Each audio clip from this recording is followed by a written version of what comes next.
Hi, I'm Kevin Kearns and welcome to Shopper Trends. I'm excited to be joined by Bill Martin, founder of ShopperTrak, which is celebrating its 20th anniversary. So if you look at what current retailers are doing today versus what they did probably 20 years ago when they started the business, what have you seen? Well, we see advancements in the way the store looks and feels. We think about back in the old days, we see turnstiles and doormats and doors that were hard to open. Now today we see in malls beautiful glass fronts, great big wide openings, really inviting to try and invite the consumers in. And not only does ShopperTrak measure how many people come in the store, but then we try to help them understand what happens once they get in the store. And we use a number of different technologies inside the store to really understand that consumer behavior, which allows retailers to deliver a higher level experience. So if I'm a retailer, what value do I get from ShopperTrak's data?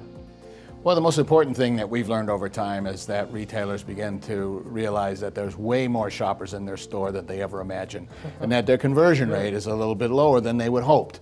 The good news around that is if they're running a solid retail organization, is there's always room for improvement.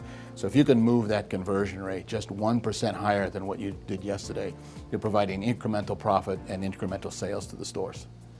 So if there's one piece of advice you could give a retailer to turn around the results of their brick and mortar stores, what would it be? Well, it's just understand the opportunity. So if you know what the opportunity is and you know what your conversion rate is, any type of treatment that you put inside the store can be measured against those two numbers. Are you drawing more traffic? Are you improving the number of closures that you get on a daily basis? And are you increasing the average dollar sale? So tell us, Bill, what do you think the next 20 years hold for this industry and this company? Well, it's pretty interesting. So for almost a decade, Kevin, you've heard people talking about the death of brick and mortar and the death of malls. And I completely disagree with that when we think about what the malls and the brick and mortar stores provide to the US consumer and the global consumers, is that it's a place where they can go that's a bit of a retreat. And there's some psychological advantages, but more importantly, we go shopping to satisfy the five senses.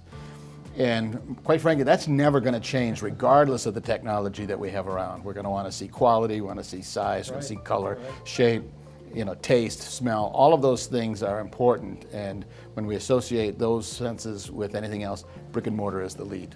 Clearly exciting times for ShopperTrak and the retailers they serve.